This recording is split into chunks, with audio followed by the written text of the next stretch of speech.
Welcome to Good Money, everybody. I am joined by the good fellow Marc Barnes. I'm Jacob Imam. For those of you who are just joining us, do all the liberal things and click all the buttons. But today we are talking to you about savings accounts. Mm-hmm. Do you have a savings account? I don't know. I'd have to ask my wife. That's awesome. That's hilarious. I mean, we have multiple accounts. Isn't savings account sort of totally what you decide it is? Yeah, I think if I have a that's totally checkings right. account that I don't touch, isn't it a savings account? I think that becomes a savings account at that point. So really, savings is a matter of the spirit. You apply Yeah. a spiritual interpretation of money as either savings or checkings. And really all the bank can do is clarify that for you. Why do we have banks? They hold money. No. That's nice. Yeah. I feel like I could do that. Well, we have said in the past that money is a placeholder and you should always know what it's holding a place for. And this means that you can't have a general savings account. That's right. Yeah. You can't just save generally. You have to save specifically. You must eschew those godly feelings of having a swell of power within yourself. Just get rid of it. You don't have it. But that leaves us with the question of emergency accounts. What do we do with emergency accounts? This is a Dave Ramsey thing, isn't it? I don't mean to go at the good man. No, I mean, like an emergency account is one of his baby steps, right? You put aside. It's baby step number 1. Oh, cool. Makes and sense. number 4 or something like that too. So Mhm. you just augment the emergencies, the potential emergencies. Probably the place to start with an emergency account is to acknowledge that part of human existence is to be absolutely unable to prevent emergency. And no amount of money stops death from coming at you. I mean, you're tied on the track and the train is coming. Yeah. So I think about the book of Job. Obviously, Job would not have benefited from an emergency fund, right? And I don't mean that. I just mean that as when we talk about saving against emergency, if you start to think that I must actually have enough money to prevent the darkness from closing in, then you're already in an infinite war against the abyss. Right. It's not going to work. You cannot save up enough money. Mm-hmm. So part of the Christian life is accepting suffering, accepting emergency, catastrophe, disaster as places where grace abounds. I mean, that has to be primary. So that if we don't do that, then there is absolutely no reason that we shouldn't spend every last breath saving as much money as possible against cancer, against oncoming death, against cars exploding. That happens. Okay, so that's the context of emergency. I mean, you can't have some ridiculous view of emergency that you can sort of avoid it. Yeah. Yeah, okay. But you're a family man, right? You know that something may happen tomorrow, and you do not want to find yourself, I imagine, in the position of being unable to take care of that something. It's true. So is it possible to have both apples equally balanced? No general savings, emergency fund. Yeah. Can you do that? Well, that's the tough thing. I mean, to be honest, I get stuck with this sometimes, and you know this, but I think of Dante's seventh circle or seventh canto, I think is what it is, but where the covetous and the prodigality are like running into each other for eternity and yelling at one another. And these are two opposite people. The covetous person saved as much as he possibly could for catastrophe. The prodigal saved very little for catastrophe, nothing probably. He spent everything on immediate consumables. But they're running. But there is something poetic, and I think also precise in a funny way in the fact that they are running into one another, that they meet, which shows that there's no real mean between covetousness and prodigality, that you can say, I have saved just the right amount of money. I don't think that exists. Like, to your point, that you can't ever come up with the proper dollar amount for being prepared for the future, for the unknown future. Which would just go to the point you often make, which is that money is not a real measure of reality, right? It's a state enforced system, right, that divides things up into numbers and then makes the world purchasable by that logic. But things like catastrophe don't really obey that. Yeah. Because it's the real breaking in onto the system. So how much system do you put up against the real? It's like, well, but yeah, I think that what is important though in living good lives is to say, well, an emergency fund is a specification, right? So there's a general savings fund is really what it sounds like. It is amassed power for any end. Yeah. The first part of an emergency fund, I guess, would have to be that it is actually an emergency fund. So you have to define what an emergency is, right? So that you can actually specify that amount of money as only going towards that. And then you can't actually use it for other things. I mean, it has to be a real specification if you're going to avoid creating what, feels responsible because it's called an emergency fund, but in fact, you'd use it for anything. Right. So how would you define emergency? I would define an emergency as an unexpected event that causes immediate damage to oneself and one's family, which requires an immediate response.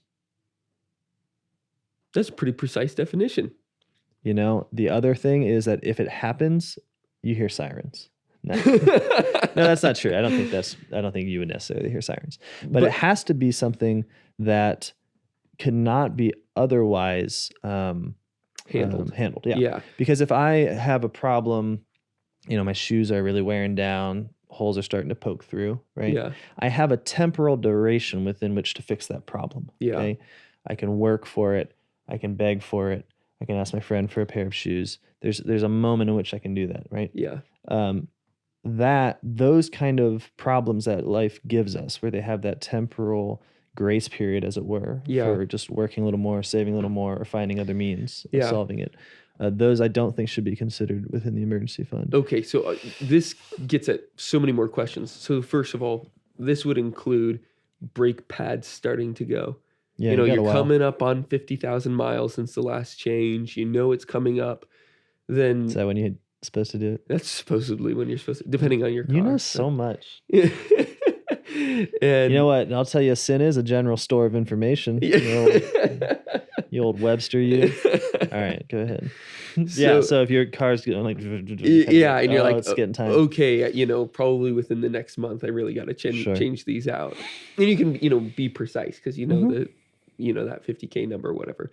Right, and you can know exactly how much you need to spend by calling.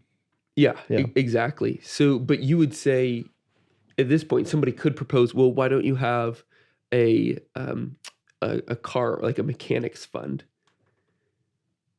Fund? Yeah, you might almost put that in the same category as an emergency fund. Sure. If emergency is only immediately, but I used to, pay for my, my going breaks out of my emergency fund, but it doesn't apply to Marc's definition, and I think, oh my gosh, he's actually right. I'm being very imprecise here. Sure.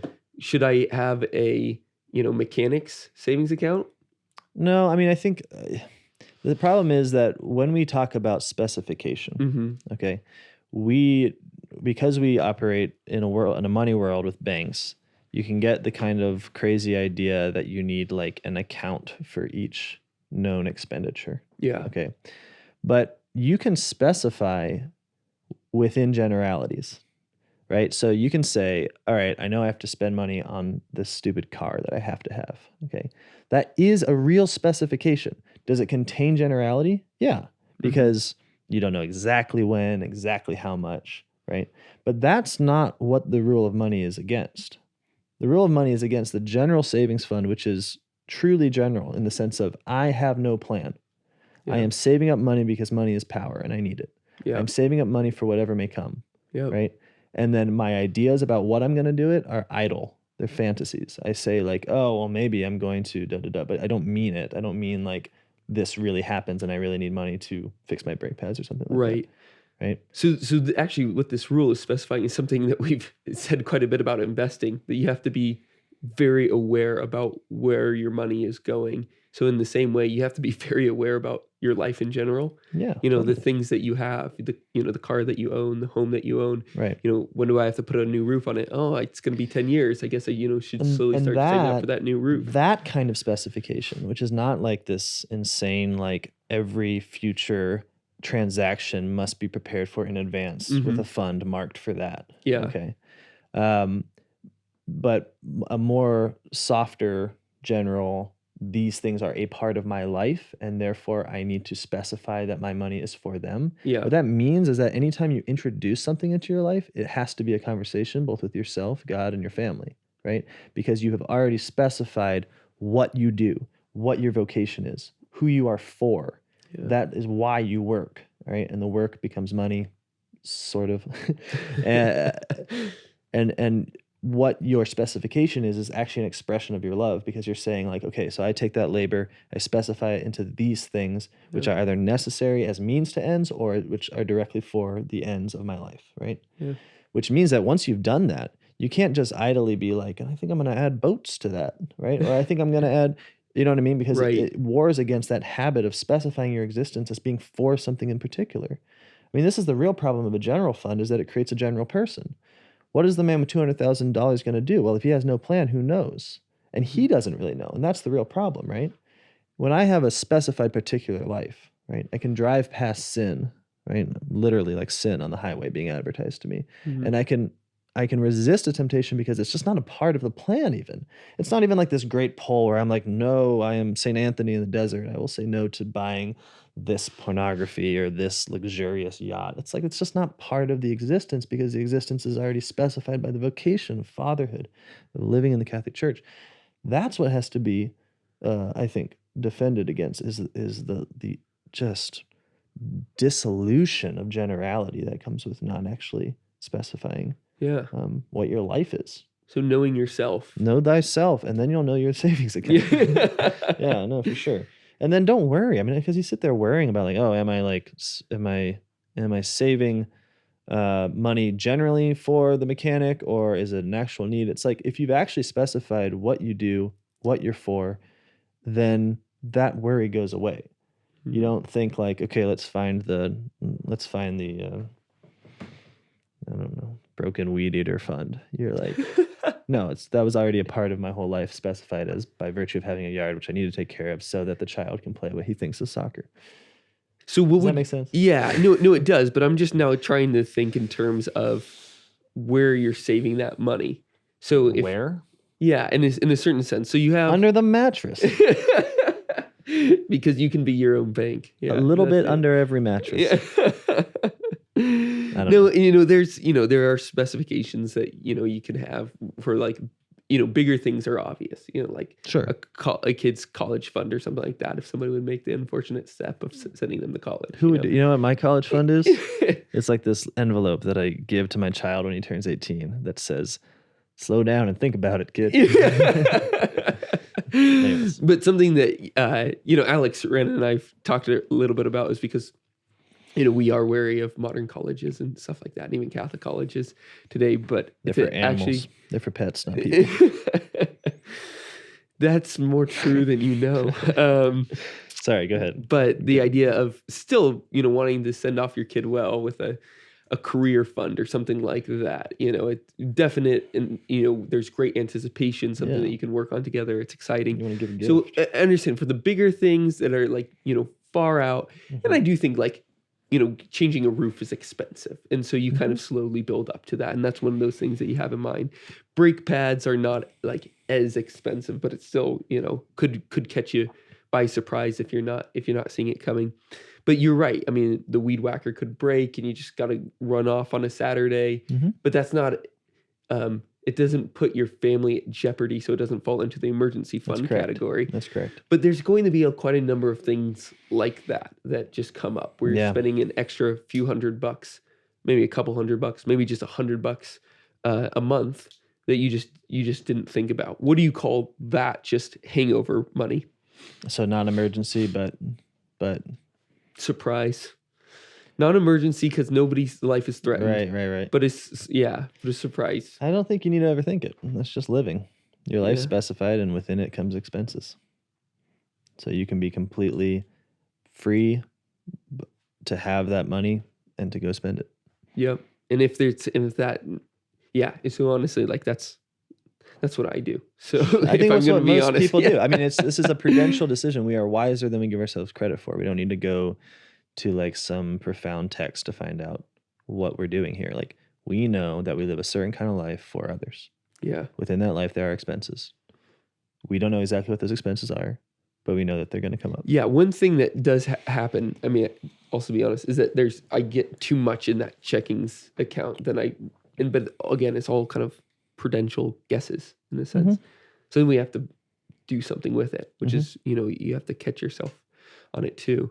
Because if you have a great month, no emergencies, no surprises, well, you should probably be giving a gift, right? Yeah, you should probably be giving it a gift. And then, but building up, because there are the ebbs and flows of life and such. But yeah, no, I think you just need to figure out a number, as you said, in discernment with God and your family and your friends, and it happens. But how do you come to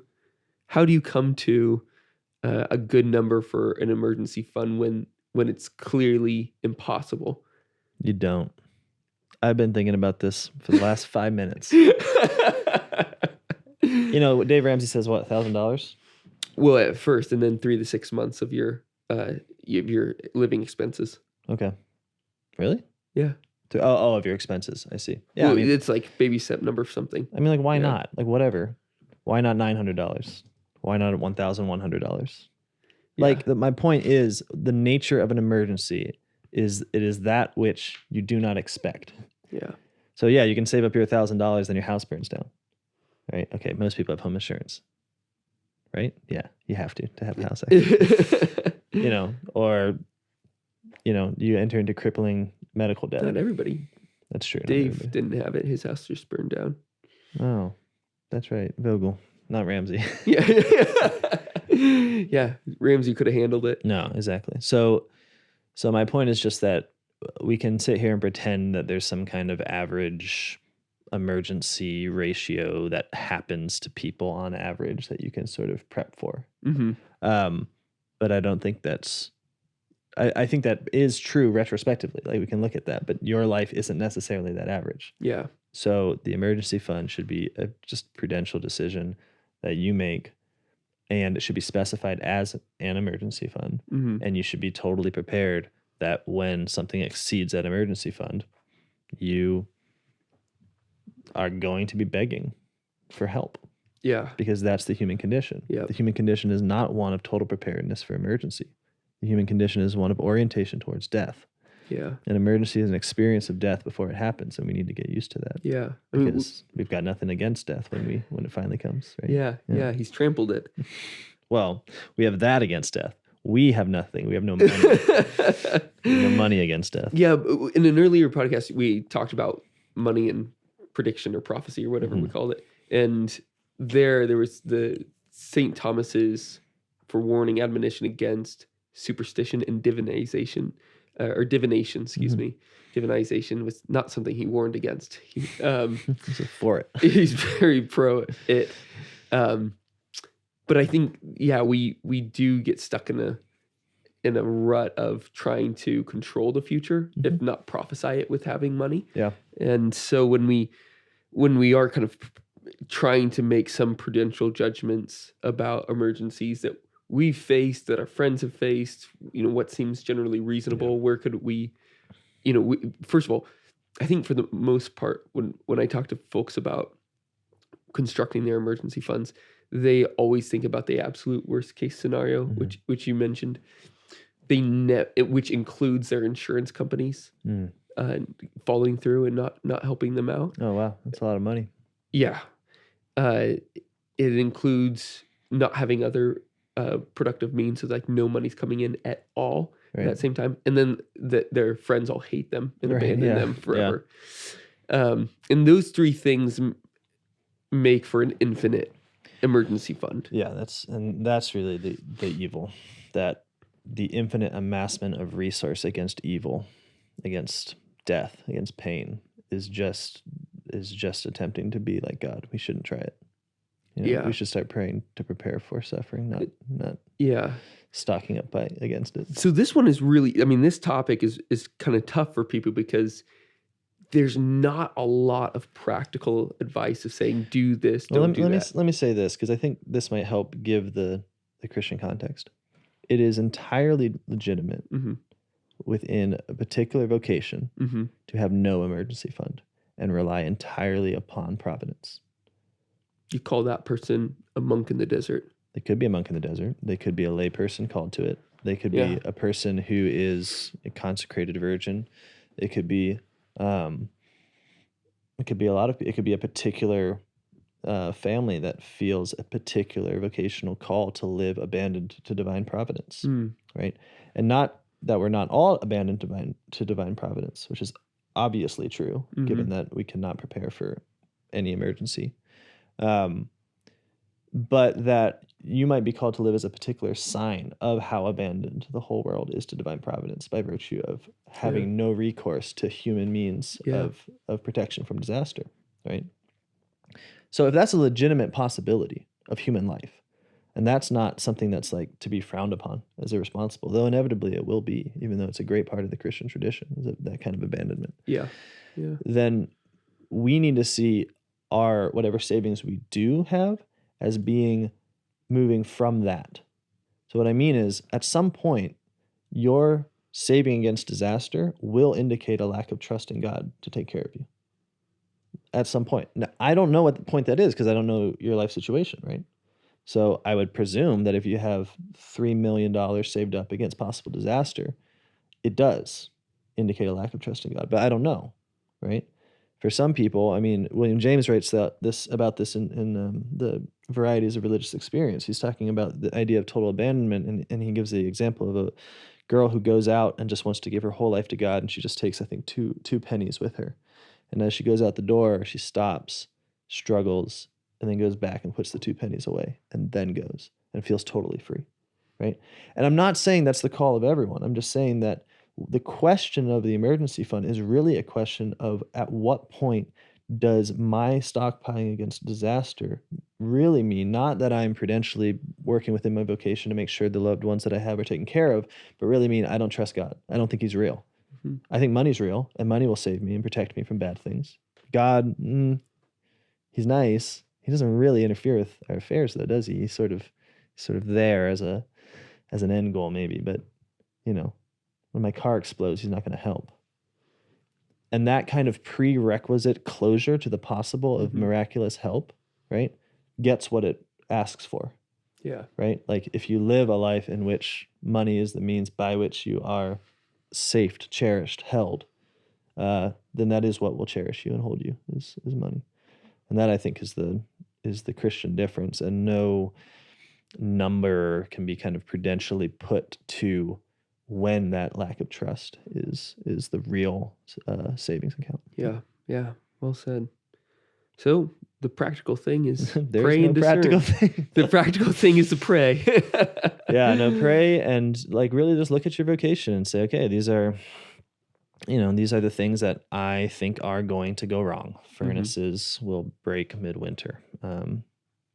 Whatever, lightning will strike. Probably not lightning will strike. Just put up a lightning rod. Make a prudential decision about your particular vocation, the likelihood of things happening that need immediate response, and just pick an amount. Yeah. And then go back to that amount in prayer and ask, is this something that is here because I don't trust God to take care of us, or is it something that's here because it is proper to my vocation and those who have been given to me, to my care? Good luck, I say. Mark, thanks. That was beautiful. Yeah, thanks, Jacob. All right, we'll see you next time, everybody. Have a happy good money.